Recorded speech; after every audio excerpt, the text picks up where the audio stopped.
With great power comes great responsibility. My content existed because I tried my very hardest to be an absolute and utter realist, especially with uncomfortable truths. I was pointing out that very uncomfortable. Is that a truth? It's an uncomfortable truth in many parts of the world. It's not a truth that I'm happy about. I don't want to be seen as a negative influence in the world. I know that there's a whole bunch of men. I get thousands of emails a week from men whose lives I've saved. I get thousands of emails a week from men who are on the verge of suicide and I've saved their lives.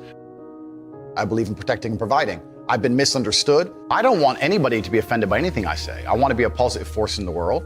I don't want anybody to hear what I say and make them feel bad about themselves. I want all people to live righteous and good, whether they're male or female. I think righteous is living true to your heart and knowing that you're doing good by people, not snaking anybody, not lying to anybody. I know I live a very righteous life. The government is not capable of helping the poor. And this is why it's so important as a person, you take personal responsibility and understand you're living in a world where the matrix can be cracked. You can make a bunch of money, but you need to take responsibility and do it. I refuse to accept that there are people out there who cannot become happy, contented individuals. I refuse to accept we live in a world where God has created people who, no matter how hard they work and how good their life becomes, can't be happy. I don't accept that. I accept that the universe is a very giving place and that God loves all of us. And if you try your best and you work hard, you can become a better person. I'm telling the younger generation that if they don't get up and work hard and make sure that they're important, that the world's not going to give a shit about them. 99% of my content was aimed at men, telling them the truth, saying that as a man, you're born with no inherent value. You have to become important. You have to go through some pain or go through some suffering to make people care about you. Otherwise, you're not going to matter. As a dude, if you walk into the party and you've put no effort into your life, nobody gives a shit. Nobody cares about you. And every man out here knows. And one of the great things about the masculine journey and masculinity is that we've all lived a semi-similar story. It's kind of cool. Like, we've all been the teenager, gets heartbroken. We've all been unimportant. We've all like worked hard and then started to get some clout. And then we've all kind of lived the same kind of journey. So I say to everybody out there, yeah, if you don't follow that path and follow that journey and in one way or another get to the top, whether it's fighting, whether it's comedy, whether it's musician, whatever it is, if you're just going to stay somewhere near the bottom and then at the age of 44, email me saying I'm depressed, well, of course you're depressed. You're a loser. Yeah. But that was your choice because you have to build yourself as a man. And if you decide not to build yourself, then your life's going to suck.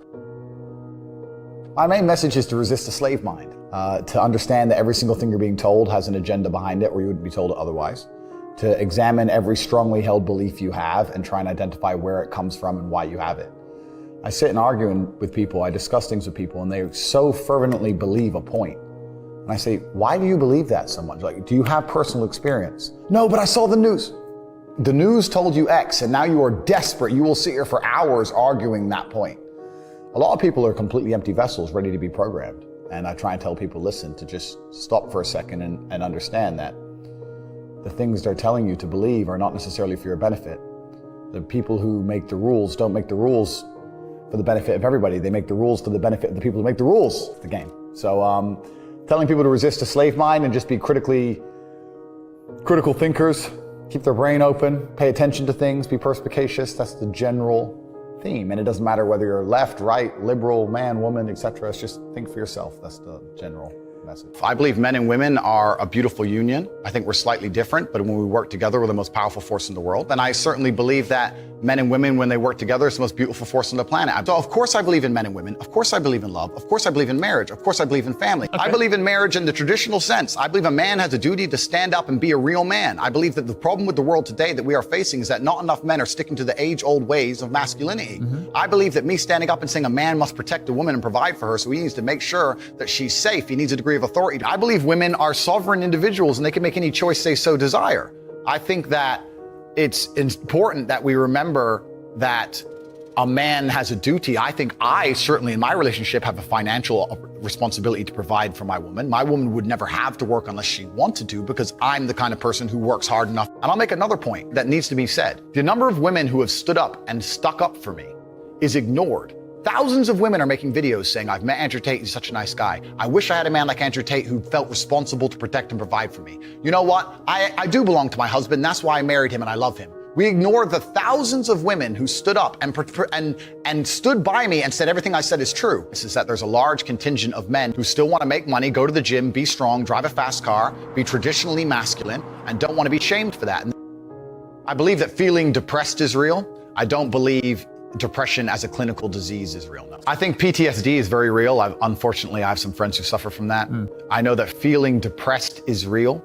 I believe that the number one power you have against these things are trying to take control of your own mind and affecting your own life.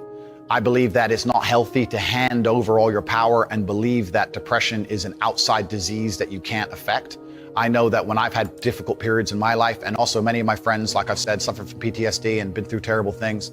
I've lived a very difficult life, and I know people who have, that the things that made them feel better is when they woke up and said, you know what, I'm not gonna allow this to damage me anymore. I'm gonna take responsibility. I'm gonna get up and I'm gonna fight this as hard as I can. If someone comes to me and says, I'm clinically depressed, or I feel very, very sad, I would say the first thing you need to do is stop accepting the identity of a clinically depressed person. Stop accepting you have no control over this. And what you need to do is stop identifying that way, and let's work together to try and fight against it. A lot of people who are clinically depressed are suffering with something in their life, and if you fix the problem in their life, perhaps they won't feel depressed anymore. The thousands of people who have emailed me saying, my doctor told me I was clinically depressed and it's a disease that I have got in my brain and I can't be fixed. And I started listening to you and I realized that that's not the case and I can fix my own life, and you're the only person who has ever helped me. I believe feeling depressed is real. I do not believe it's a disease that you catch from the sky and you cannot affect. I believe that no matter what happens, I believe you have control of your own mind and you can fight against it. I believe if you change your circumstances in your life, you may feel different. I'll give you a quick example. I had a guy who emailed me saying he was clinically depressed and he was going to kill himself. I obviously am not a psychiatrist, I'm not a doctor. I told him, because I replied to my emails. I said, have you been to a psychiatrist? He said, yes, I'm clinically depressed. I've been on these pills, this amount of time. I'm on antidepressants, it doesn't work. I said, I don't know what to say to you besides this. And he said he lost his girlfriend, that's why I became clinically depressed. I said, listen, go to the gym, get a six-pack first. Once you've got a six-pack, email me again. If you still feel like killing yourself, I don't know what else to say to you. But I'd say, strong body is a strong mind, go train. He went, he started sending me progress pictures, emailing me him getting in better shape, and eventually got a six-pack. He's now a professional bodybuilder. And he said, I can't believe I was considering that. I feel so much better, etc. The doctor was telling him he was clinically depressed and couldn't cure it. He started taking control of his own life, and now he felt better. That if somebody has depression of any kind, whether it's clinical, whether it exists or not, whether they feel depressed or not, whatever, that taking control of their life, taking personal responsibility and working hard is always going to be the positive, best thing they can possibly do for their life going forward. How positive is it? Them. Of course, money can't buy happiness, I agree. But money is the third most important thing in the world. First is your health, because you have nothing if you're going to die. Second is your relationships, because you need love and family, that matters the most. But money can buy everything else. So money's the third most important thing. The average people come to me and say, what do I do? I'm just the average guy. And my only answer is stop being the average guy. It's my only answer. You can't just be the average guy anymore.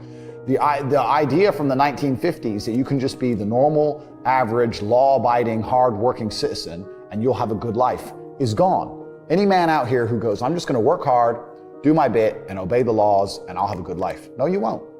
No, you will not. Just doing your job is never going to make you rich, because you're just going to be taxed into infinity and you're going to stay broke.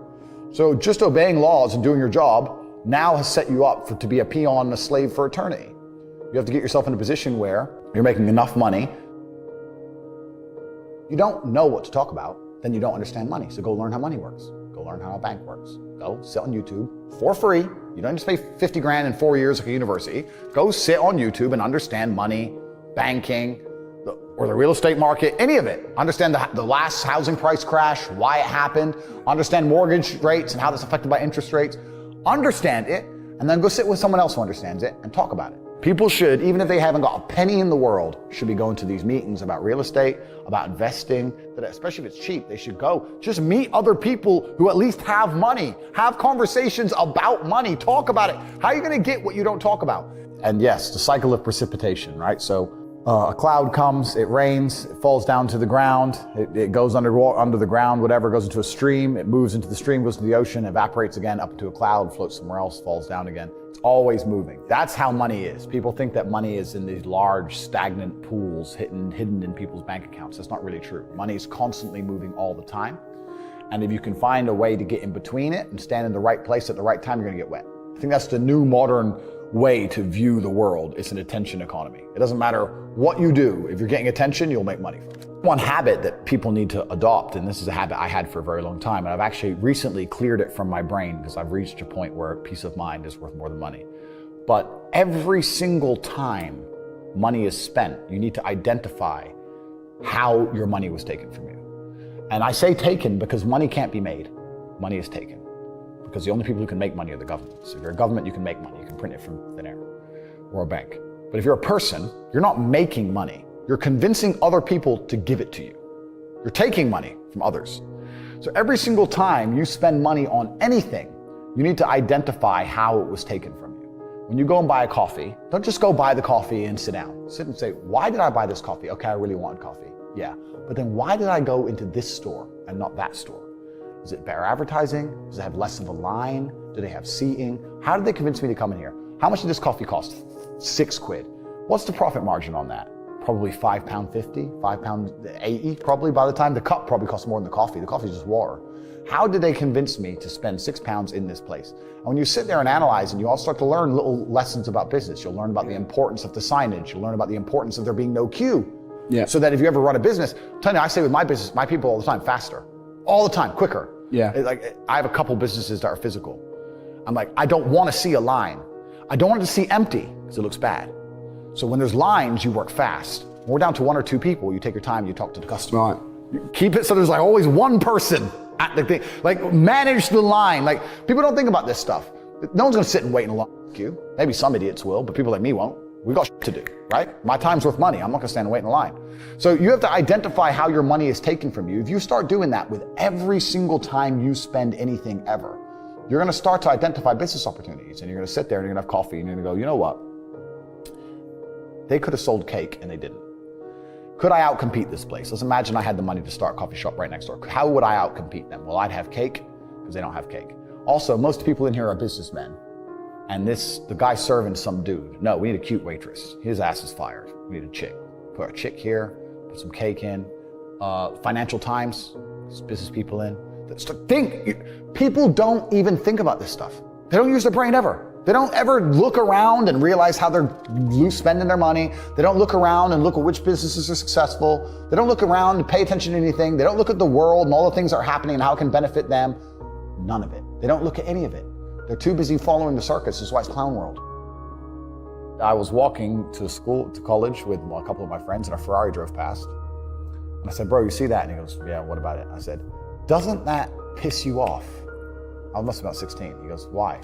So this dude has 400 G's for a car, 400 grand. I'm walking 4 miles to college because my mom hasn't got any car. He has 400 grand. Do you think he works a job? Do you think he's behind a counter somewhere? He knows something about the world that I don't know. And they were like, well, he's rich. I'm like, yeah, I know. I didn't say he wasn't rich, dummy. I'm saying he knows something about the world I don't know. And I was intrigued and it angered me. I couldn't sleep for weeks. I was pissed off. Every time I saw somebody with genuine money, I understood that everything I was being told and taught and they were trying to make me believe just simply wasn't true. I was like, none of these people are getting these things by following the path that the system is trying to make me follow. And everybody intrinsically knows this. If you go to if you're at a BP, you're at a petrol station, and I pull up in my Lamborghini, nobody goes, wow, he went to school. Yeah. He studied hard. And they do that because they know that the easiest way to amass wealth is to break the rules, because the rules are not designed to allow most people to make money. You can make money within the rules, of course you can, but most people don't. Most people who follow the path work, consume, die. That's it. So I always knew the same thing as you, and I knew there had to be another way. I knew that just working for money was a paradigm that wasn't true. And then you understand making your money work for you, and you understand delinking your time from money. Yeah. You start learning to understand these things, but eventually you build a system and you build an ecosystem like me. I have 60 or 70 people work for me all around the world, and things just happen and money just kind of appears as long as everything's well organized.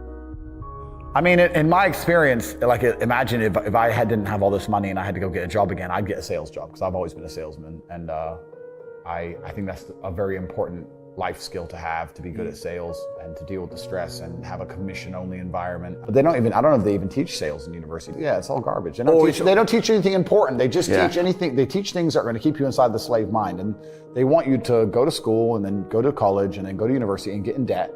And you have to be in debt so that now you have to work. And you're working and you're in debt, and then they want you to take on more debt if possible in the form of a mortgage, which a lot of people do, which we can talk about because I know you're the property guy. Yeah. And then you're in debt now, and once you're in debt, you can't really quit your job, and it's very difficult for you to leave the country. And now they can hold things over you. So that's the goal. It's all about control mechanisms, and the system is very well designed to make sure that people are conditioned to obey. It's very hard for the average person to say no to anything. Unless you have millions and millions and millions of dollars, it's very difficult to even have an opinion on subjects. That's the thing about being a man, and that's what I was saying to the kids. It's like, look, you need to get up, and it's gonna be very, very difficult. The world's getting harder and harder, especially for men. It's all clout, it's all status, There's no way you're going to matter unless you get up and you work extremely hard. Should young men aspire to work very hard, have no criminal record, become multimillionaires, protect and provide for the women close to them, be sovereign so they can stand up and have their own points of view in face of cancellation, be able to not be mentally intimidated when they go on national TV and there's traps set up for them? Yeah, I believe that confident, strong men who stand up and protect and provide for women are a good thing for the world and a good force for the world. And I don't think that I put a magic spell on anybody. I think there's a whole bunch of men in the world who understands my value. And if men grow up to be like me, you're gonna have a whole bunch of people with no criminal record, dedicated athletes, who protect and provide for the people close to them,